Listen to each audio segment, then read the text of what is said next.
Hi, everybody. Thanks for attending the La Plata Democrats Club Luncheon. The goal of the club is to bring together all Democrats, from the most conservative to the most progressive, to celebrate our shared values and appreciate who we are, and to work together to put more Democrats in office.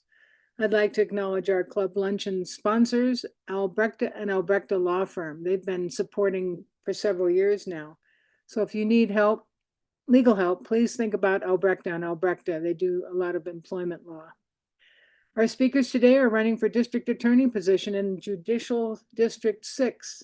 We'll hear from Jason Eley first and Sean Murray second, who both live in Durango with their families. We're so glad we're able to do all this. Our procedure is everyone's asked to stay muted except for the speakers, myself, and eventually Kirby McLaurin. He's back there. He's the Dems vice chair in charge of outreach. He'll be helping with questions from the chat. So if you want to submit a question different from the ones that come up during the luncheon, please use the chat feature on Zoom, and don't just unmute yourself and speak. Send your questions to everyone in the chat window. And then at the end, I'll be putting a bunch of announcements in there. And if you have any announcements, you can put that in the chat as well. So if you're having trouble with internet connectivity, you may want to disable your video. Audio only works better on slow connections. The Zoom meeting's being recorded, and it'll be available next week. It's usually available within a day or two, but Gwen Unger is traveling and won't be back till next week. And so it'll be a little delayed. It'll be up on YouTube. You put La Plata Democrats in the YouTube search bar, and you can find all our club lunches. So you can choose speaker mode. Typically in the upper right corner, those three dots, or the view box, which will bring up a larger video of the person speaking. I'd like to also include everyone to donate to the La Plata County Dems in this important election year. It keeps the office rented, and we can accumulate funds ahead of need. Monthly donations are particularly appreciated, and you can set those up on ActBlue. They make it easier for you to give to the party with relatively little pain. So this is our second club lunch for 2024. The committee is working to bring some great programs for you in the future. I already told you about the announcements. Let's see, and now I'm going to give you a little background of our speakers. The 6th Judicial District Attorney is the Chief Prosecutor for La Plata, Archuleta, and San Juan counties. The elected position oversees 27 employees and a $3 million budget. The position is currently filled by Christian Champagne, who is term limited. So our first presenter today is Jason Eley. He's currently the Assistant DA in the 22nd Judicial District, handling cases in Dolores and Montezuma counties. He says the goal of his campaign is to be smart and efficient with the prosecution of crime. He's running for DA because we need leadership with experience and vision to lead us forward to reduce crime. He has 18 years of criminal law experience. He served as a city prosecutor and assistant DA for 10 years before opening the Hatfield Eley law firm with Christian Hatfield, who's the current DA for the 22nd District. Jason wants to bring DUI court back to the 6th Judicial District. A dedicated DUI court would save lives and keep people out of the criminal justice system in the long run. Our other speaker will be Sean Murray. He currently serves as Assistant District Attorney for the 6th Judicial District here in La Plata County. Murray says fentanyl, domestic violence, and addiction in general are a few of the biggest issues affecting Southwest Colorado. He's a strong believer in diversion programs and alternatives to incarceration as a way to correct behavior, but he has no problem seeking prison sentences for the most serious offenders. Sean says one of his strengths is recognizing the difference between those two types of offenders and pursuing a proper track for them. He's a strong advocate for victims' rights in a criminal proceedings. And he said one of the most meaningful aspects of his job is sitting down and listening to victims and trying to make sure their voices are heard in the criminal justice process. So Jason has a court case soon after this, so he's asked to go first. So we'll hear from Jason, then we'll do a Q&A for Jason, and then Sean has a little PowerPoint. We'll move to Sean after that. So welcome, Jason Eley. Hello, are we ready to go then? Yep. Hello, my name is Jason Eley. I first made my home in the Four Corners in 2006. My family and I currently live in Durango, and I'm the Assistant District Attorney for the 22nd District Attorney's Office located in Cortez. I'm running to fill the vacancy for District Attorney in the 6th Judicial District. I have almost 2 decades of experience as a prosecutor and a defense attorney. I've seen our region change and grow, and the types of crimes that affect our communities has changed. The traditional model of prosecution has not adapted to the way our society has changed. We see more people going to prison, more people in and out of jail, more people not receiving necessary services to assist in helping them with underlying problems and trauma that led to involvement with the criminal justice system. I'm running for district attorney to change this trend. I've prosecuted thousands of cases, from homicides to drug distribution. I've also defended hundreds of people charged with crimes. My approach to prosecution is to be smart on crime, to develop policies to reduce recidivism through appropriate diversionary programs for all offenders whenever possible in order to seek corrective sentences, to address underlying root issues to assist defendants to reintegrate into our community. Very few people involved in the criminal justice system are adverse to taking accountability for their actions and accepting help to better themselves and their community through corrective actions such as restitution, treatment, therapy, and community assistance. I want to be a district attorney serving our community to see our community thrive. I like helping other people. I want to see my kids continue to live in the wonderful community that we have, that I love, and to be able to enjoy going to school and being safe in our community and live the life that children deserve to have. The first 10 years of my legal experience was spent as a prosecutor, and I gained experience in all aspects of criminal prosecution. As a prosecutor, my main responsibility was initiating criminal charges against defendants. This involved researching cases, organizing and developing evidence, completing settlements, and presenting trials. During my first experience as a prosecutor, I presented approximately 100 jury trials and spent a majority of my time in court and also speaking with witnesses, police officers, judges, and other lawyers. While working as a prosecutor, I developed an in-depth understanding of the court system and built relationships with other people who work in the court system. During my time as a prosecutor, I spent time as a managing attorney in a violent crimes unit, and managing attorney in a DUI prosecution unit, and now as the assistant district attorney. I built many relationships through the legal field and maintained a reputation as a straightforward and extremely prepared attorney. It was through this reputation that presented the next chapter in my career when I was approached by what was the largest law firm in the Four Corners area to be a partner in their defense practice. Over the next 8 years, I built a strong defense practice with clients throughout northern New Mexico and southern Colorado.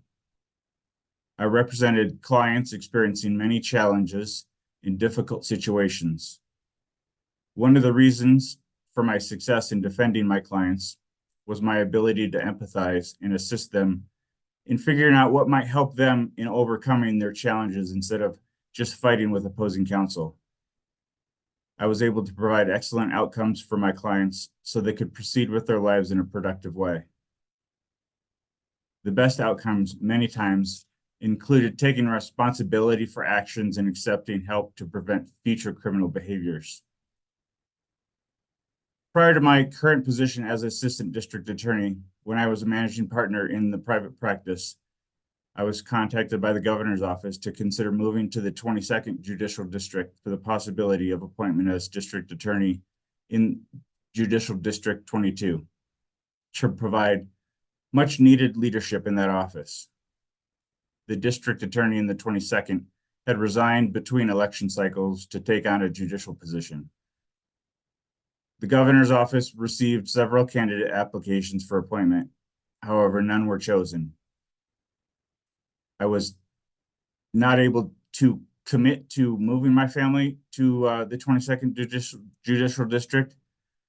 However, I did commit to being the assistant district attorney in the 22nd Judicial District and helping out my private practice partner, who, after a call from the governor's office, did decide to move to the 22nd Judicial District, and I help him run that office.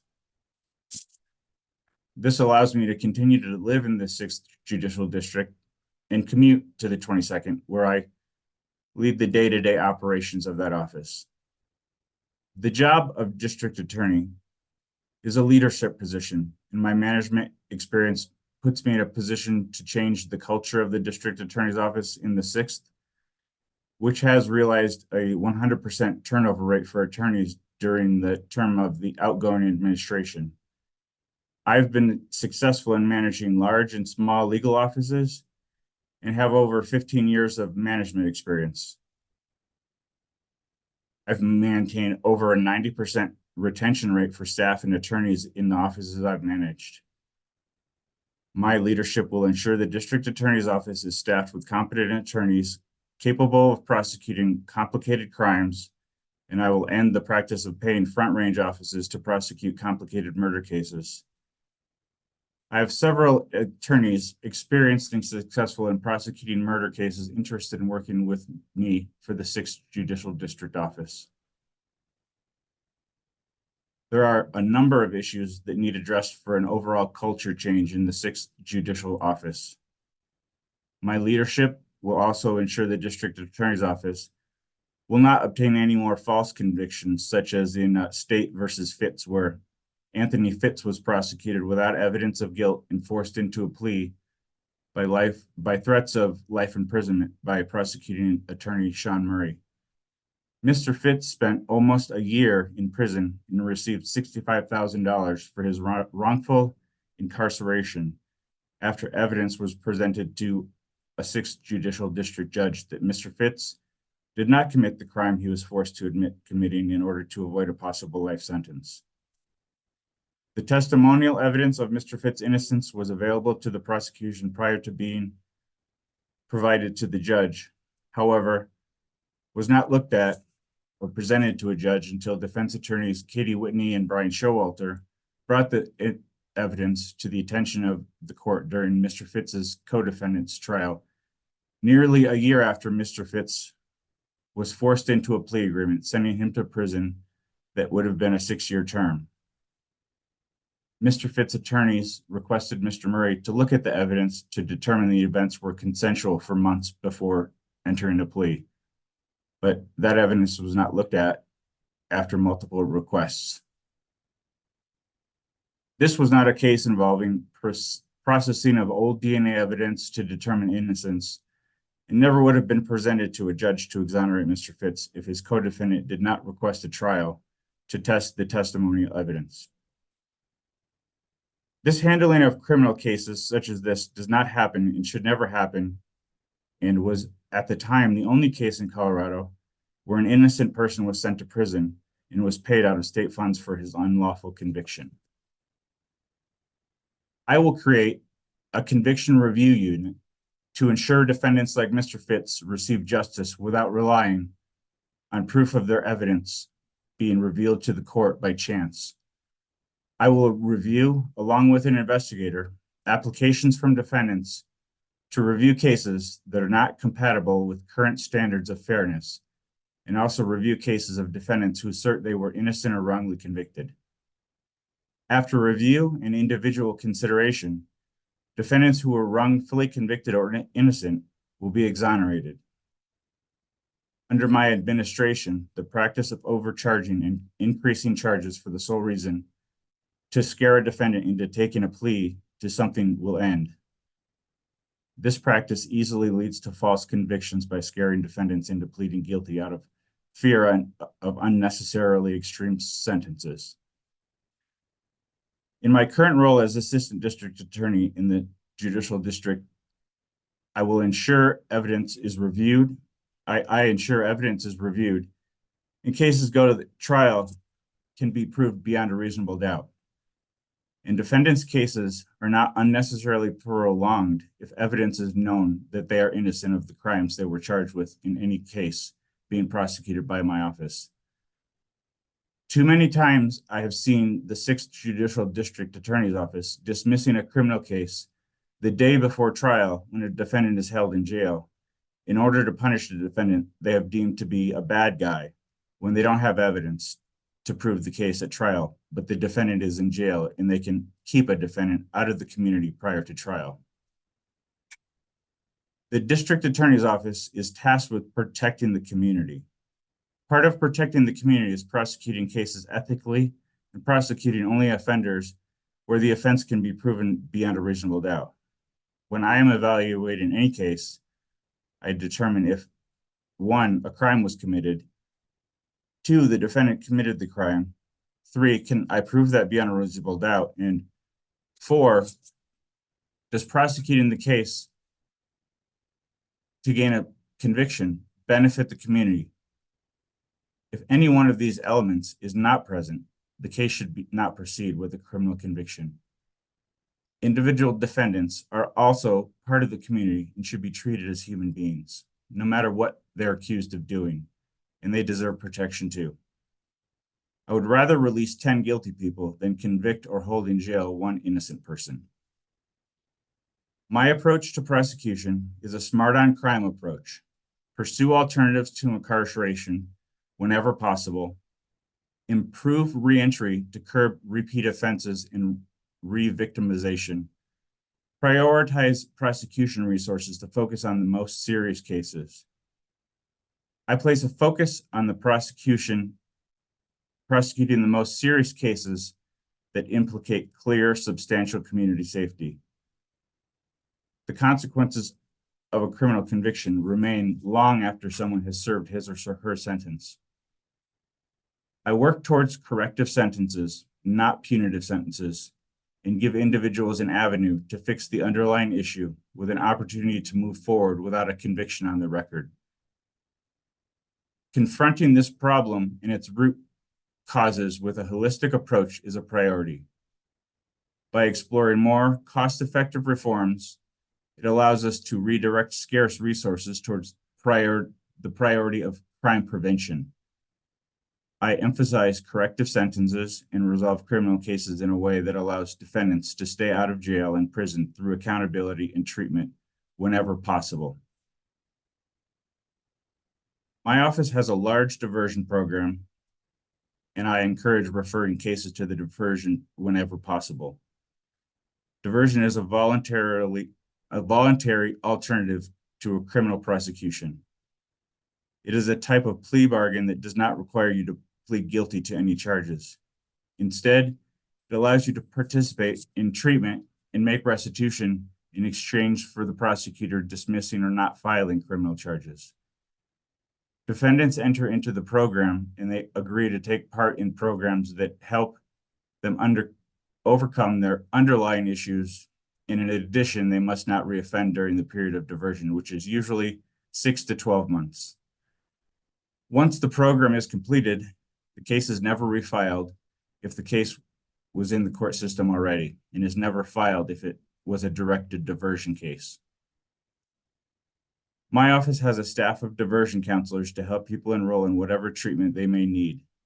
The diversion counselors might assist in obtaining housing, assisting with getting a driver's license or setting up drug rehab or mental health therapies.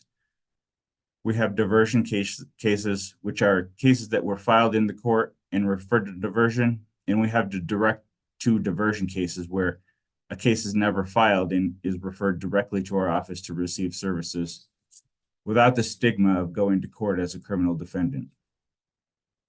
I will bring more diversion access to the 6th DA office if elected. I will also implement homeless diversion. Once someone is homeless, it's extremely hard to gain access to employment and housing. Many businesses will not hire someone with no address, appears homeless, and has a criminal record. My version of homeless diversion is a collaboration between public and private sectors.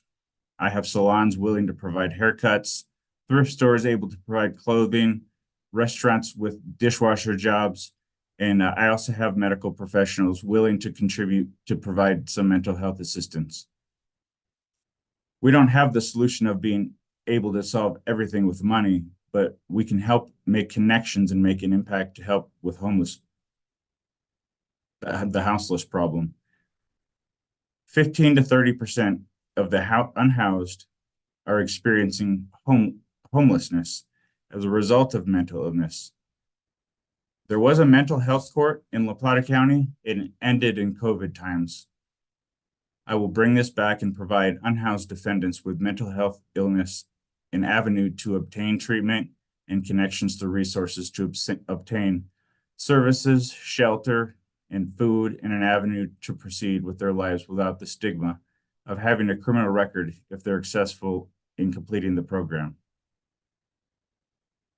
I have worked with at-risk youth spanning 3 decades. I worked for Job Corps teaching at-risk youth in the 90s, and also worked as an AmeriCorps volunteer, creating after-school reading programs for kids attending school in low-income areas in Vermont. I've seen how much negative and positive experience can influence youth. A priority in my office is that I would bring to the 6th Judicial Office is keeping juveniles out of court. I have developed a direct-to-diversion program for nonviolent first-time juvenile offenders. If a juvenile offender is contacted and would be charged as a juvenile delinquent, the police officer contacts the child's parent, and instead of a promise to appear summons directing the juvenile to court, the parent-child have the opportunity to engage in restorative justice programs directly through the district attorney's office instead of entering the juvenile delinquency world. As part of the diversion program, the child's case is dismissed and never refiled if the child engages and completes the program. At the end of the program, there's no juvenile record and the child continue with their childhood. The program for juveniles lasts anywhere from a month to a year and addresses any issues the child is experiencing that could lead to becoming involved in the criminal justice system in the future. We offer substance abuse classes, group activities like ski outings to facilitate positive engagement, community service, counseling, and encouragement in participating in family activities. The goal is to keep kids from experiencing the stigma of being involved in the juvenile court system. And we gear the juvenile direct-to-diversion program to be more like a youth group than a punishment. Another activity that is in the works would be part of the diversion program that I would bring to the 6th Judicial District is the buddy program in the diversion. The buddy program links a 10th, 11th, or 12th grader who's excelling in school with a younger child who is experiencing difficulty and is in diversion or is in a probationary situation. The older buddy can use the experience to give back to the community or use it as a college application material, and the younger buddy gains a positive mentorship that they might be able to receive at home, that they might not be able to receive at home. I will also bring an adult direct-to-diversion program to the 6th for the first-time offenders for petty and select nonviolent misdemeanors. Our diversion programs have approximately an 80% success rate. The juvenile success rate is a little higher than the adult program. I will bring successful diversion programs to the 6th and develop a grant writing program to fund services to start to address the needs of people who have experienced trauma with unmet needs in the 6th who could benefit from diversionary services. Because the 6th Judicial District is a rural area, has indigenous populations, and is high-intensity drug trafficking area, there are hundreds of thousands of dollars available for our community that have not been requested by the current administration. There are 2 big reasons the 22nd Judicial District, has one of the most robust diversion programs in the state. One is dedicated diversion counselors who are dedicated to helping people help themselves. The other is grant writing, which brings in hundreds of thousands of dollars to the office to fund our programs. I have 2 decades of criminal law experience, and during that time, I was a defense attorney for 8 years. Part of the culture change necessary for the 6th Judicial District DA office is communication. I understand both sides of the criminal justice system and can understand what each side might be thinking and what might help resolve criminal cases in the best way to benefit the community. Many newer prosecutors and defense attorneys have a distrust for each other.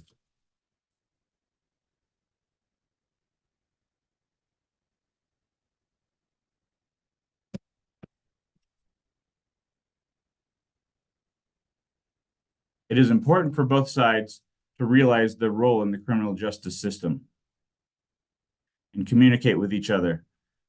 I have fostered a culture of communication and trust in the 22nd Judicial District that I will bring to the 6th Judicial District as well. The same defense attorneys often appear in both jurisdictions, and I have already built a trust between my office and the public defender's office and private attorneys who work in the 6th Judicial District. As a prosecutor, it is important to listen to defense attorneys to better understand the needs of the defendants and what therapy and services might be helpful to resolve underlying issues of trauma that led to the criminal episode. The good relationships I have built with defense counsel also keeps open communication and leads to quicker and more successful resolutions than with a confrontational relationship. The example I've set for the attorneys in the 22nd leads to more thorough investigations as well. Defense attorneys provide their own investigative information, and they point out what they believe might be holes in our cases or possible defenses. Our investigator is able to track down and verify a lot of this evidence that may have been overlooked in an initial investigation and either strengthens our case or verifies the defendant's possible defense or innocence. The relationship between the 6th Judicial District Attorney and the private counsel and public defenders is a broken one, and there's almost no useful communication. That is one of the first things I would fix as the 6th Judicial District Attorney. Significant resources are exhausted by contributing to a negative combative relationship between the DA office and defense counsel. Drug use in our community is an epidemic. There are distributors, dealers, and users. Users are charged with crime of possessing controlled substance. However, they're also the victims of drug addiction. Oftentimes, dealers are also selling small amounts to pay for their own addiction. Arresting small-time dealers and users with a short jail sentence without addressing addiction does nothing to help the victims of the drug epidemic with their addiction struggles and wasted resources that could be more productive for the community if used to fix the problems, not pay for jail sentences without treatment. We cannot punish addiction out of people. That just doesn't work and makes the problem worse. Resources used to prosecute addiction can be used to assist in providing treatment for citizens struggling with addiction. I've worked with the local groups in Montezuma, La Plata, and Archuleta counties to seek private and public funding to send people struggling with addiction to long-term treatment and inpatient programs. I will continue this and seek increased funding to assist in longer treatment programs for people in order to assist in helping the victims of the addiction epidemic. The drug epidemic and the distribution of drugs is not a problem that can be addressed by looking at the problem simply in our community in a vacuum. The problem of drug distribution is a regional problem and is a bigger issue. Distribution must be addressed with regional cooperation. Large-scale drug operations send drugs through our community from the Southwest to Denver. Drug distribution and the supply of drugs predominantly come through San Juan County, New Mexico, and Montezuma County, Colorado, before they come into our community in the 6th. The drug distribution epidemic needs to be addressed not as a problem in our community, but as a region.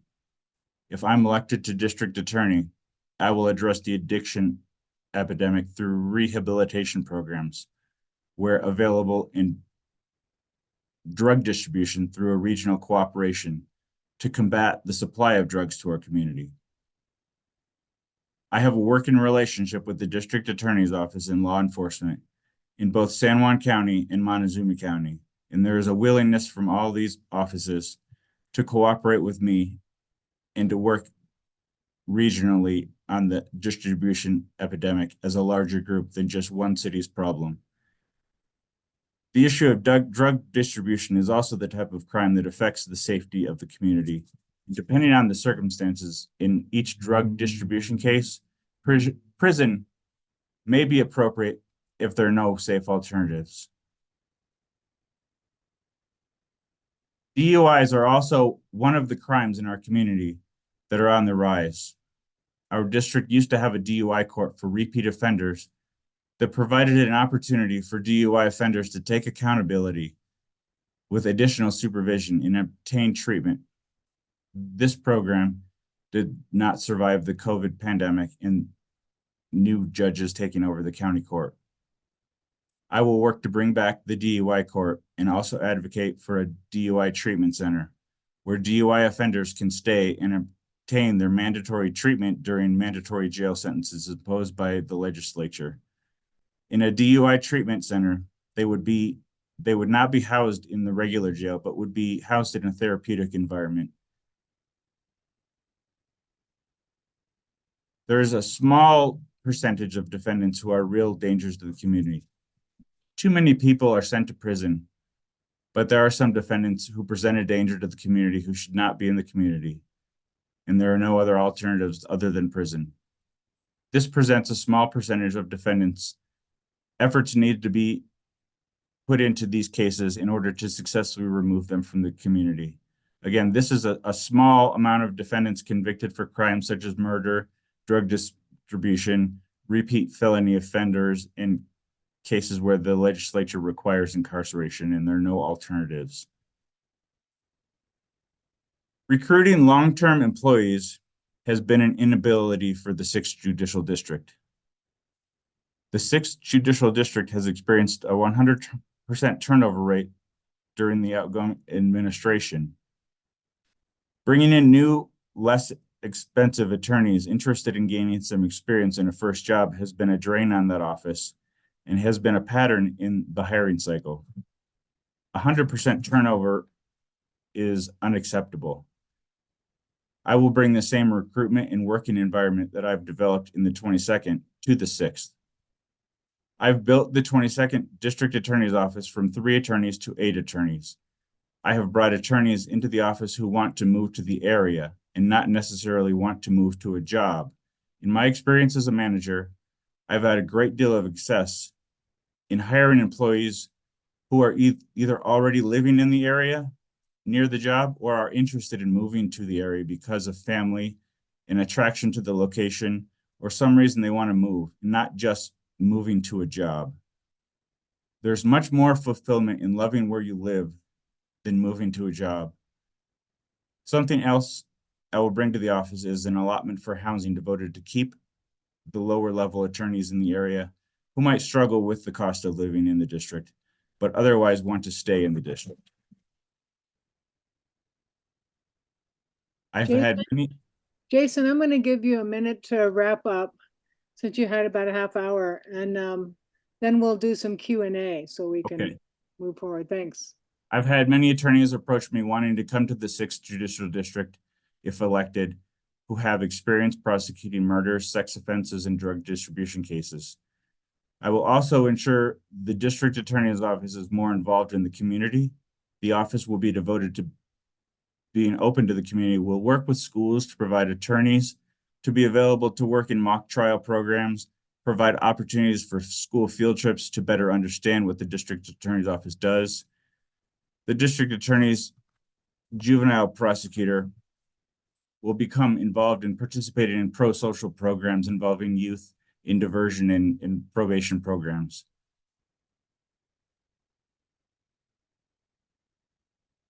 The criminal justice system has been relatively unchanged, and my approach looks at underlying causes and seeking non-prison sentences and keeping people out of jail involved in the community.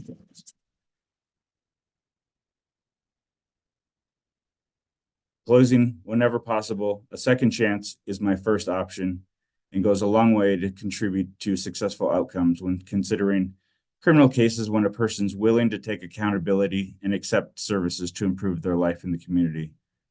When we all do better, we all do better. Thank you for your consideration and time. Excellent. Thank you. You have a couple questions in the chat, and you might have answered the first one. That's from me. How is drug court, which I've heard about in TV, different from DUI court? Do we already have drug court? There is already drug court in the 6th Judicial District. It's a similar program, but they deal with different issues. Some person might, if there's no DUI court, they could possibly be in drug court, but they don't really address the same issues as far as driving and drinking in drug court, but they're similar programs for different problems. All righty. And Raleigh is asking, how do you treat or prosecute domestic violence and sexual assault cases? Big question. And where is that question? From Raleigh, it's right under mine. It's in the chat, and it says, how do you treat or prosecute domestic violence and sexual assault cases? The legislature has enacted certain things. If you are convicted of a sexual assault case, a sexual conviction, or a domestic violence conviction, there are certain treatments that you're mandated to take part in. So it's something that goes through probation, and they're required to do certain things that are mandated by the legislature. All righty. And Kirby is asking, which cases have you handled stood out as difficult or with bad outcomes? I know you did mention one during the first 20 minutes that was an innocent person. That's always hard. And how would you handle something differently now if it was a hard case and had a bad outcome? A very difficult case that I just dealt with, it was a vehicular homicide case. It was a gentleman's 5th DUI, and he killed his girlfriend, and it lasted 2 years because of continuances and different things that happened in the case.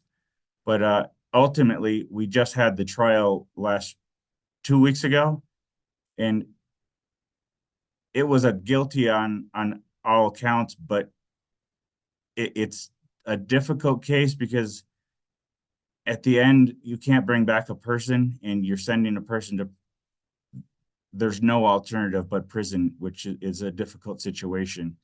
And something that I would have done differently, that I would have stayed in better communication and in touch with the victim's family and built a better relationship. After the verdict came back, we had a very emotional moment, and it would have been better to prepare them for that more. Boy, it's a tough job you guys have. There's a comment. Mac Dudley is saying he's a current employee with the 6th and prosecutor with the 6th DA office. Am I hearing you correctly that I would lose important employment if you're elected? I didn't quite hear that. I know you want to attract more people, but I did not say that, and I wouldn't. I would not think that would be an option, but it's always a good option to recruit good employees to come to an office. But I wouldn't say that anybody would be in danger of losing their job. okay. And our county commissioner is on. Marsha Porter Norton asks, how do you envision bringing more SUD treatment services? I don't know what that means, but it must have about housing. She says, what are your top 2 solutions related to people being unhoused, specifically in relation to criminal justice? And she has to go in 8 minutes, so. Well, we're gonna say something? What's SUD treatment? Drug addiction, Oh, which leads to homelessness, I think is her question. mm-hmm. But there are grants available, and there are private individuals that would like to contribute to the problem. And affordable housing is something that is very important to have available to the unhoused. And if you can address having a place for the unhoused and addressing their issues, it's going to help with substance abuse. If someone goes to treatment and they get out and there's nowhere to go, then it's easier to fall back into houselessness. But I think we need to address treatment options and also housing options at the same time. Yeah, for sure. She says 2 questions. What are your top 2 solutions related to unhoused? Providing places for them to go, as far as like a roof over their head, but also giving them the opportunity to have haircuts, have clothing, have jobs that they can go to, which would help them maintain housing. Okay. But actually getting the limited availability for housing is a problem that would require not only the district attorney's office being involved, but county commissioners, and there are a lot more players that would need to be involved in a solution like that to fix it. And you're not going to fix everyone, but if some unhoused can be put in a better situation, that's better than seeing the problem. But it's going to include a multi-agency action. Definitely. Raleigh Butler had the question about domestic violence. She said if they're a repeat offender with domestic violence or sexual assault and they don't go to treatment, then what do you do? I would assume prison, but. Yeah, well, repeat offenders are different than someone that made a mistake, is in trouble. If it's a repeat offender, everybody deserves a second chance, but a third and fourth chance puts the community at risk. And with domestic violence, it's very similar to DUIs. If you get many of them, the punishment is worse and it gets ramped up. So if someone's a repeat offender, treatment's not an option. So you have to keep the community safe. Yeah. Well, thank you very much, Jason. And that was a lot of good information. I took some notes, and we have, I think, the Durango Herald on here. So we're going to wrap it up with you and go on to Sean's presentation. So thank you very much. Okay, thank you. You can stay on if you have time. I've got a few minutes, but I'm gonna have to head over to court. All right. Thank you. And now Sean Murray has a presentation. He's going to share his screen, and I'm assuming if I can see it, everybody else must be able to see it. Looks good, Sean. The floor is yours. Let me see if I can start the slideshow. All right. And while he's waiting on that, if you have questions for Sean, put them in the chat. Can everyone see that PowerPoint? Okay, great. So my name is Sean Murray. I'm currently the Assistant District Attorney for Christian Champaign and have been for approximately the last year and a half. When the last Assistant District Attorney decided to go into private practice, I was promoted from an appellate position, doing appeals for the office and doing trials, to be Mr. Champaign's Assistant District Attorney. I'm running basically on a philosophy of a three-part philosophy: safety, fairness, and justice. And so I'll sort of organize my thoughts around those three principles. Just wanted to provide everyone before I get started with my email address, or sorry, with my website address. It's murrayforda.com. So if you have any questions about my vision or about endorsements, my trials that I've done, times that I've been in the newspaper, or appeals that I've done, you can find them on the website. And I've also put my cell phone here in case you want to reach out to me directly, and I'd be happy to discuss any issues with criminal justice directly with you. So I think it's important to actually look at the data. One of the things that can be concerning, especially in election cycles, is what we call fear mongering, where people will essentially say things are so bad, just look at the headlines and look at the availability bias. We really need to change that. If we look at the actual case filings that have been filed in the district attorney's office since 1998, our filings are way down. And that's in the context of an increased rate of filing. So it's not as though law enforcement are presenting the same amount of cases to us, and we're saying, no, these cases aren't good enough. It's just that crime is down in the judicial district. And so this graph actually shows how far it's come down, first under Todd Risberg and now more recently under Christian Champaign.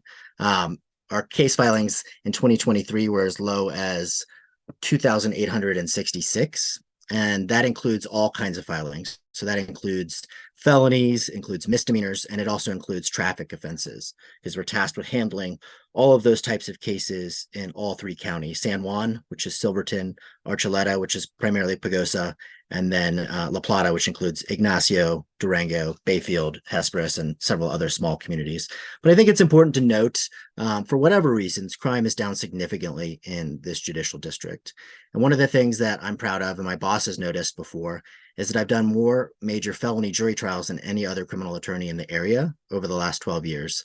So we have a proven record of reducing crime. It's not just about talking about our vision or what we're going to do. It's about having that proven track record in the community of making a difference, promoting a safer community, and promoting a fairer criminal justice system. So our goal, obviously, is to continue on this trend to reduce crime, to make Durango and the Pagosa, to make Hesperus, Ignacio, all of these communities really safe communities. So the trials that I've done include first-degree murder trials. I've done several first-degree murder trials in these communities. Sex assault and a child trials. I did one recently with Herb Bowman, who I think may be on this this Zoom. It was a challenging case involving abuse of a stepdaughter over a period of years. We were able to get a conviction, and he is serving a lengthy sentence for his crimes against his child. I've also done sexual assault trials. I've done kidnapping trials, vehicular homicide, arson, first-degree assault, witness tampering. And you can ask Mr. Champaign directly who he looks to when he has a major criminal case, and he doesn't hesitate to assign his best attorney, which he says is myself. So in furtherance of that recognition of my demonstrated excellence as a criminal prosecutor, Mr. Champaign has endorsed me to be the next district attorney of the 6th Judicial District. I want to talk briefly about a couple other endorsements that I think are important for potential voters to be aware of, potential delegates to be aware of.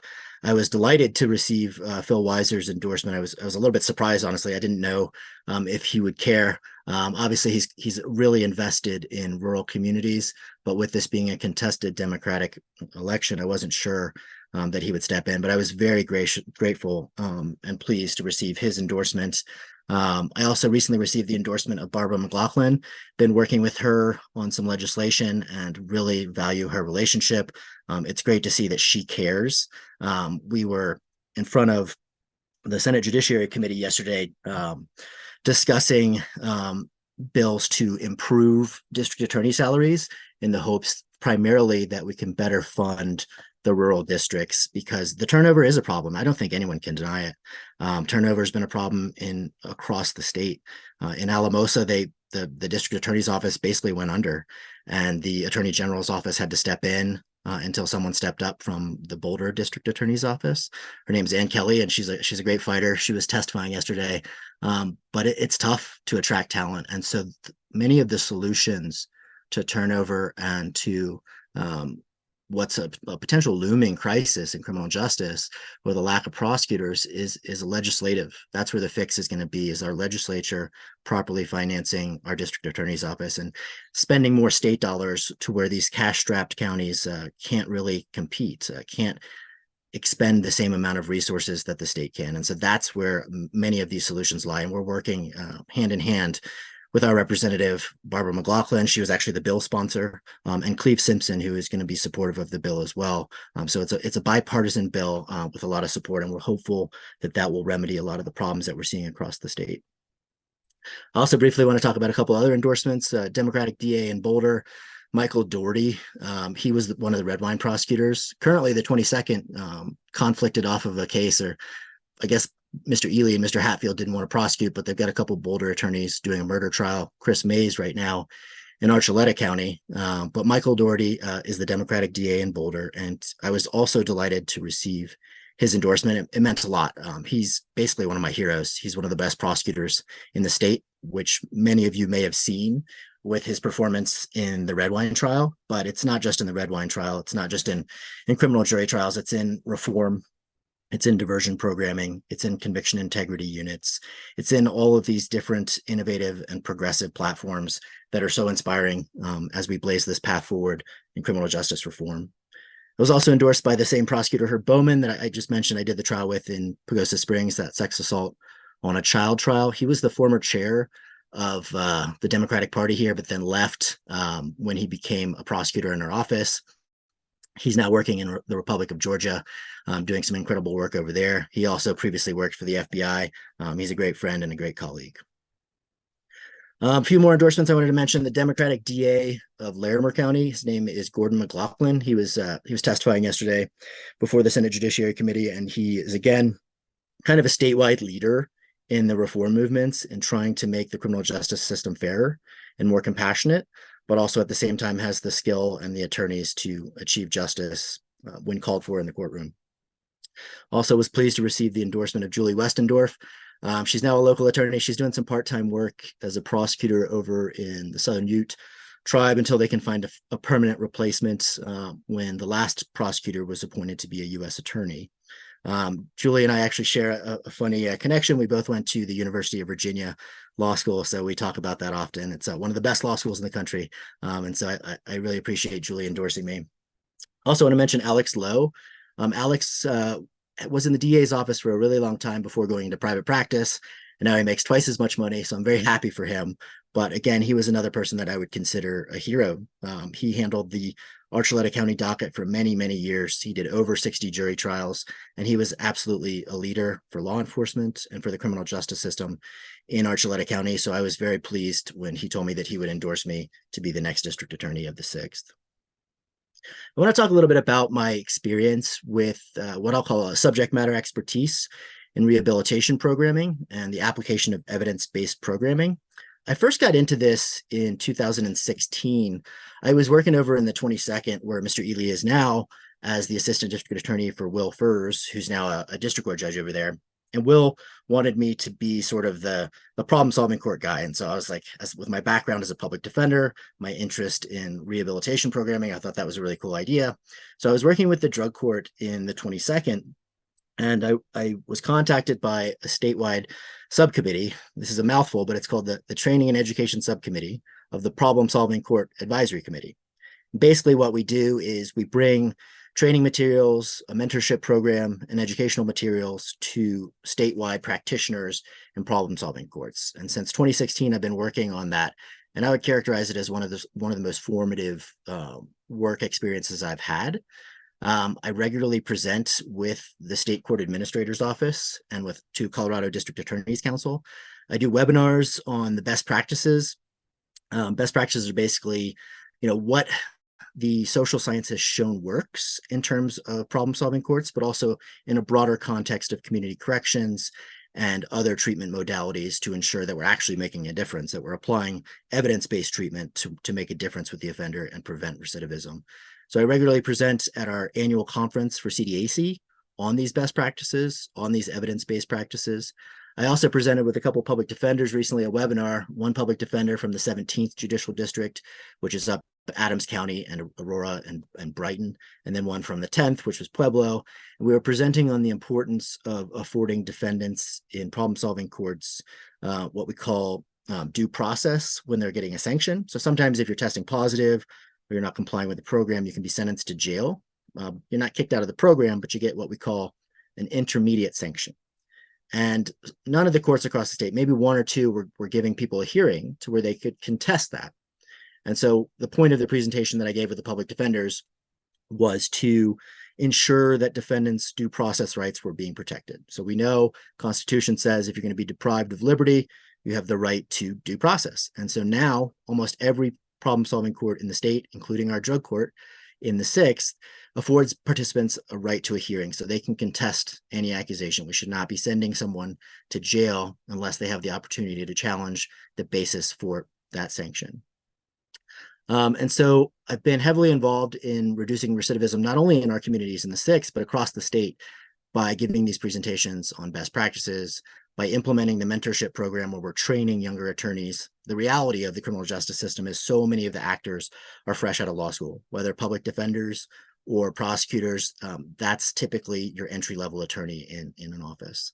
And I also want to talk about my local work on the 6th Judicial District Drug Court. I think it's important for everyone to note, Mr. Eley's talking about bringing back DUI court and behavioral health court. These are judicial programs. They can only be implemented by members of the judiciary.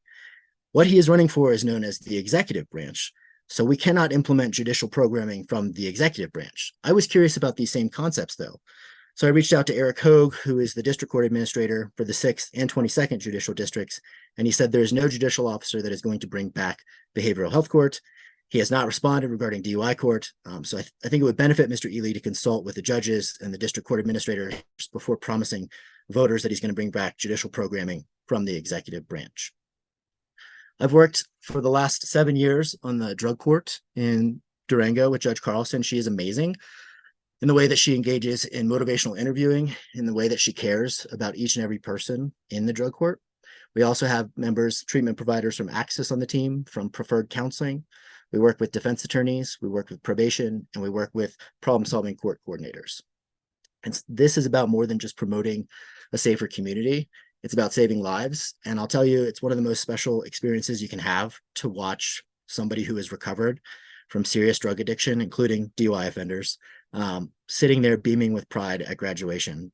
I'll call it ineffable because I can't really put it to words how wonderful it is to watch them with their family, with everybody else in the program.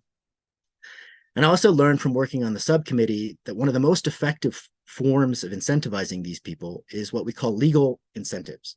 So legal incentive just means that we're giving them some sort of legal benefit. So what I started to implement first in the drug court was deferreds and then wobblers. And so oftentimes, unless it's a very serious domestic violence case, drug distribution case, something where really community safety is being put at risk, what I started doing was agreeing with the defendants that we would reduce their offenses to a deferred so they could have no conviction if they complete the program, or reduce it to a misdemeanor upon successful completion. And there was some pushback about this because there was concern, well, if we're doing deferreds and you initially had a conviction, then judicial has to pay the defendant back any costs and fees, any fines and restitution. And so there was some pushback from judicial, but we were able to find a middle ground where we're now doing this programming on a regular basis.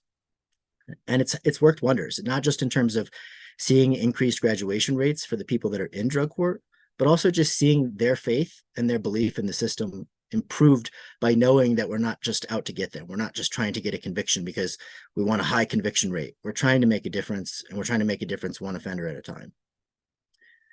Next, I want to talk a little bit about my work on the Community Corrections Board. I became the chair of the board. Initially, I was the vice chair when I joined a few years ago, and Ed Aber from the Sheriff's Office was working as the chair. We have a great working relationship. We've been going to community corrections conferences and learning all kinds of cool things about how we can make a difference with our Community Corrections Board. This was another place where I crafted the memorandum of understanding to ensure that we could have deferred judgments at Hilltop House. Again, got some judicial pushback because they thought maybe this is a little too progressive, maybe this is a little too innovative, but it's actually worked wonders. We've seen some offenders sentenced to Hilltop House really excited about the prospect of having a deferred judgment and sentence. And the reality is, I think it was a great question that Commissioner Porter Norton asked. How do you deal with housing problems? We're very limited in what we can do from the district attorney's office in terms of solving that issue. I think it's great that we're going to open up the Adventure Inn and other locations. We're going to get inpatient facilities with federal dollars in the SWORD program.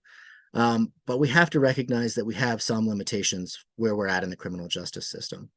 And so oftentimes people that need Hilltop House, it's a function of a lack of those stabilizing factors. That could be housing, it could be transportation. Well, this person's too high risk for drug court. This person needs more structure. And so we're sentencing them to Hilltop, but that doesn't mean they shouldn't be afforded the option of a deferred judgment and sentence simply because they're homeless or because they don't have transportation or the resources that everybody else might have. That doesn't sound like equal justice. And so I'm proud of the fact that I brought deferred judgments to Hilltop House because we are making a difference to promote a more fair justice system for people that are unhoused. I also am very proud of the fact that when we thought Hilltop was going to go under, there was serious concern on a different board, the board of directors, that it might dissolve, it might privatize, it might get purchased by the Department of Corrections. The director and I spoke to Commissioners Porter Norton and Salka. We spoke to the commissioners in the 22nd and in Archuleta County because we have beds at Hilltop House for all 3 counties. And Commissioner Porter Norton and Salka stepped up. And I'll be honest, I cried when I saw that they were going to give $150,000 annually as a line item budget for community corrections. So I'm hugely indebted to them for basically saving this program. And what it's meant is gigantic raises for the case managers there, who are the ones on the front lines making a difference with rehabilitation, with their face-to-face programming with offenders. And so you can just see a huge difference that this has caused. So I'm incredibly grateful for them for investing in this programming. We've also got some data from the community corrections. Escapes have plummeted significantly, especially for certain classes of offenders. We like to think that has to do with the fact that those case managers are getting paid more and going to have closer relationships with each person that they're helping out. I've got a number of endorsements I want to talk about from defense attorneys in the community. Ryan Brungard and Bobby Duthie, they both work for the same law firm. Recently, Beal Tejada and Beth Crane. Mr. Tejada was actually the defense attorney in the trial that Mr. Eley was talking about. But I've spoken to Beal recently, and he was happy to endorse me, given our track record working together. We were public defenders at the same time, actually, so Beal is a special attorney in my mind. I want to talk a little bit about some of the other people. I'm actually very proud of the people I work with. So when I hear denigration of our office, it bothers me a little bit. I want to point to 2 of our victim advocates that are sort of heroes of mine. You might have seen in the newspaper, Jane Foy was the Victim Advocate of the Year. That's a statewide award given for the best victim advocate in the state. And just a few years earlier, Carol Little, during COVID, that's why she has the mask on, she was the Victim Advocate of the Year. And these people are inspiring. They make sure that victims' voices are heard and that victims' rights are protected. And that's critical. That's something that is essential. And that's not always the case when you have a defense attorney that becomes a DA. We saw that in Alonzo Payne over in Alamosa when that district attorney's office went under and he got disbarred. It was because they didn't care what victims had to say. Conviction Integrity Unit. This was something that I talked about in my announcement back in September. I was a little surprised to hear Mr. Eley mention that because I've been talking about it for a while now. I do think it's important that you never think of accuracy as being less important than finality. So I've reached out to the conviction integrity prosecutor in the 1st Judicial District. Her boss is Alexis King. She and Michael Doherty are 2 of the kind of leaders of innovation in the state of Colorado. And I've talked about how we can do this programming. We've already got that implemented in a certain way in reducing disproportionately long sentences and having a team of people look at what those sentences are and make recommendations to us about potentially changing and reducing those sentences, something that might have been a little too draconian from previous administrations. And Michael Doherty in the 20th is also doing that and helping us with the implementation of that programming. Deferred judgments again. I think one of the things that we're super proud of right now is our data dashboard. So instead of just talking in platitudes or kind of broad sweeping claims, we're actually looking at whether or not what we're doing is effective. And so we've seen that we're extending deferred judgments to the right population. We call that the target population sometimes, meaning that we're targeting the population that should have a deferred. And we've seen a 90% non-recidivism rate, which is huge. Seeing people that have involvement in the criminal justice system not come back, obviously that should be the goal in many, many cases. We're also interested in using our data dashboard to dismantle the systemic drivers of disparate outcomes. And so not always are these numbers flattering. Sometimes we have to take a look and say, are we overcharging? Are we asking for higher bond in a Hispanic population or Native population? We have to be willing to take a look inside and use that introspection to dismantle our own implicit biases. And so I'm proud to look at the numbers more recently for who we're giving those deferred judgments to. It looks like we're coming in a little bit more evenly in the past few years since we've been working with those data scientists from Loyola Chicago and Denver University to try to take a real look at ourselves in the mirror and try to prevent any sort of disparate outcomes from factoring into our decision making. I want to chat a little bit more about the dashboard. This really, I want to show you the difference between how we prosecute misdemeanors and felonies in a general sense. If you look at the outcomes for misdemeanor sentences over the last 6 years, overwhelmingly, we're talking about probation and treatment. There's a small minority of cases that are just jail and close, meaning maybe the person doesn't want probation. You can't impose probation over somebody's objection. A defendant says, look, judge, look, DA, I don't want help. You can't force them to do probation unless it's a DUI. That's the one exception at law where you can have somebody do probation against their will. And then they can just revoke themselves and go to jail. But overwhelmingly, when we're looking at the types of sentences being imposed in county court, we're talking about probation and treatment. Now, that's a little bit different in district court, where we're talking about the more serious felonies. You can see the incarceration outcomes are a little more common here, at times as high as 40% or thereabouts, maybe just below 40% in 2018. And that's what you'd expect when we're dealing with some more serious crimes like homicides and rapes, things of that nature, individuals with more serious criminal histories like habitual offenders. But we're still seeing a significant number of the people in district court that are being sentenced to probation or community corrections. The majority are still receiving some sort of treatment-based outcome. Lastly, I want to talk about, well, not lastly, but one of my last slides, I want to talk about the fact that I'm the legal advisor to the Victim Compensation Board. I started doing this a few years ago when Alex Lowe left the office, and it's been incredibly rewarding, helping the Victim Compensation Board restore victims, get them money. The difference between this and restitution is with restitution, you have to wait until the defendant is sentenced, and then you have to wait until they make payments. With the Victim Compensation Board, they can make payments right away. And they basically review confidentially claims made by victims that they were harmed, that they had to get treatment, that they had to pay funeral or burial costs, anything along those lines. The Victim Compensation Board can pay them right away. So it's hugely beneficial to victims to be restored quickly. And one of the things that the Victims' Rights Act guarantees is that they have swift justice, swift access to justice. So working with the Victim Compensation Board has been a passion of mine, making sure that they're doing a good job, making sure that they're approving the right claims and not approving the wrong claims. So that's another thing that demonstrates my leadership capacity in the DA's office. I want to talk briefly about the trainings that I do. Just a couple of days ago, I did a training with SASO. I regularly do trainings with SASO, which is our sex assault services organization. I did have that background working on appeals for about 2 years. And so with appeals, you really get into the nuances of the law, whether we're talking about search and seizure under the Fourth Amendment, or the right to counsel or to remain silent under the Fifth and Sixth Amendment, the right to freedom of speech under the First Amendment. You're really studying heavily and outlining lots and lots of legal authorities. And so it's a source of pride for me to be able to go to law enforcement and give trainings to talk to them about, you can do this, you can't do that. Well, I know you want to do this, but let's look at this case that says that you can't do that. And that's about making sure that law enforcement are doing an excellent job, not just in keeping us safe, but in protecting our rights too. And so anytime a DA takes office, whether they're the elected, the assistant, or a deputy, they raise their right hand in front of a judge and they swear an oath to Colorado law and to the constitutions, both the federal and state constitutions. And so it's important that when we discern that law enforcement has violated somebody's Fourth Amendment right or violated their Fifth Amendment right, that we're agreeing to hold law enforcement accountable for those mistakes, that we're defending the rights of defendants and with the same zeal as anybody else.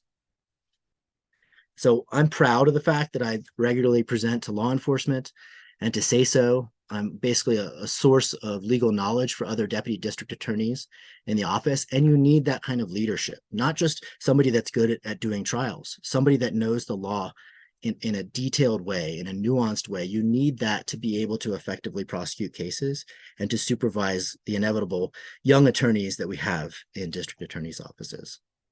Lastly, I want to talk about some work that I did recently. I'm really proud of this too. I'm not just going to talk about what my vision is. I want to talk about what my track record is. And so Governor Polis appointed me to the Evaluation Committee for Early Intervention, Deflection, and Redirection from the Criminal Justice System. Basically, we were taking ARPA funds, which is the American Rescue Plan Act, and we're taking these federal dollars and trying to give that money to evidence-based programming to get mentally ill people and people with substance abuse disorders out of the criminal justice system. And so many of them do not belong in the eternal backlog that we have at the state hospital or sitting in jail rather than being in a treatment program. And so a lot of the money that's been distributed to these evidence-based programs is a function of our work on that program. And I'm very proud of the fact that I had the opportunity to learn so much about these great programs across the state, some of which are going to be coming here and helping us provide intensive outpatient resources to our population that really does struggle with mental health. So I'm very proud of this and hope to continue to work in such a capacity to make a difference for the mentally ill community. So in summation, my philosophy is essentially 3 parts, and I put it sort of on my sign and on my website. It's safety, fairness, and justice. I think you need an experienced leader that has done a large volume of trials in Colorado, in these communities successfully, to lead the attorneys that are doing these trials. You need that leadership, or else you're going to have problems. You could have situations where convictions can't be attained, or basically the district attorney's office can go under. We've seen that before, and it's terrifying. Secondly, fostering a more just, fair system, a more fair justice system, which is important in terms of using the dashboard to ensure that we're not using implicit bias or treating different races differently, to ensure that we're giving restorative justice and rehabilitation programming to mid and low level offenders, and we're reserving carceral sentences for the most serious offenders. And lastly, bending the moral arc towards justice. We talked about this at the Martin Luther King dinner, which was really fun. For me, that entails listening to victims' voices. I'm so proud to work with our victim witness unit and the difference that they make every day, and protecting everyone's rights, whether they're a defendant or a victim. Making sure that the Constitution applies for everyone is sort of a fundamental principle for me, and a very important guiding principle that I hope to share as the district attorney of the 6th Judicial District. Lastly, I'm just going to put up my website again and my phone number. If anybody wants to reach out or look at the website, there's the information for you. And thank you so much for your time. I know there's probably better ways to spend lunch than listening to lawyers talk about criminal justice, but I really do appreciate the opportunity to speak directly with you.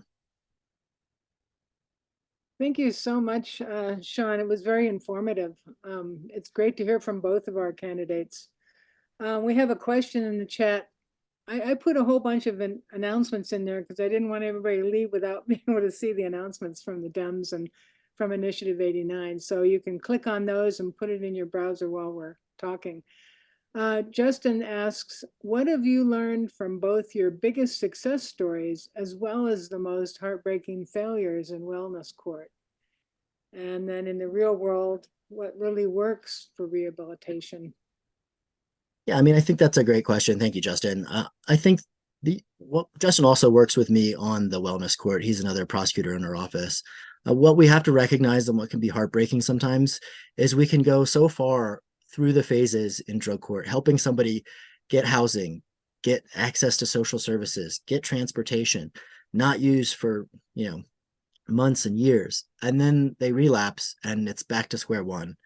And so we just have to have the humility and the grace to recognize not everybody is gonna turn that corner. Not everybody is going to rehabilitate. And it is heartbreaking. I can see it in the judge, I can see it in the probation officers and the treatment providers and the lawyers when that happens.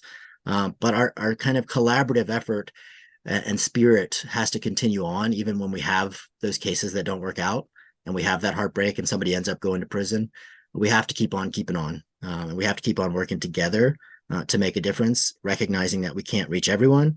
We can reach a lot of people and make a real difference. In the real world, what really works for rehabilitation? I think what's essential to understand here is you have to be evidence-based in how you apply treatment. So sometimes we think, well, this person has a drinking problem, or they're drinking and driving, or this person is a drug addict. Let's send them to inpatient. If you just send somebody to inpatient without making a determination of whether or not that's appropriate, then you could potentially be engaged in malpractice. So we use evidence-based metrics. Most of them are proprietary. Probation has access to them, and Access has access to some of them.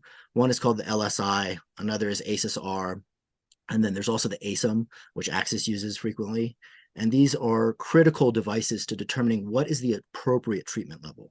Because if you're sending somebody who needs outpatient to inpatient, that's probably not going to work. And we know that because social science, every 5 years, we get a report on what's actually working and what's not working. And what works is evidence-based determinations of treatment level. So if we're going to be effective at rehabilitating a drug addict or somebody with a serious mental health disorder, they have to be in the right treatment modality, whether that's inpatient, therapeutic community, outpatient, or a lesser level of supervision. It's critical that we're putting people into the right treatment populations. And it's critical that we have the know-how and the devices to not make those mistakes where we're sending somebody to the wrong kind of treatment and ultimately doing a disservice, not only to the defendant, but also to probation and the limited resources that we have, where we're essentially wasting resources, sending somebody to the wrong kind of treatment. It doesn't make sense. So that's why it's critical to be data-driven and to really look at those devices and make decisions based on what they recommend, rather than what we subjectively think is the right outcome. All right. Excellent information. I want to ask once more if anybody has any questions. We'll take 2 more questions. We have 10 minutes, but if not, you can either raise your hand or you can put it in the chat. Nobody? I think it was so comprehensive from both of you. It's a lot of information. Thank you so much. Like drinking from a fire hose, they say.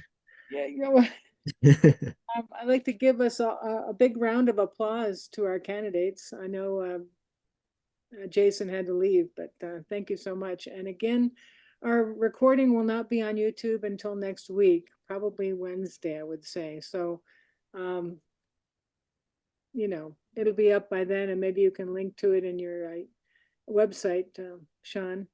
And Okay. as far as sharing your PowerPoint, I don't know how we'd share it or what, but I can email it to you. yeah, if I'll do anybody that. asks. Yeah. Sure. All right, you guys, thank you so much. It's been incredible. Thank you all.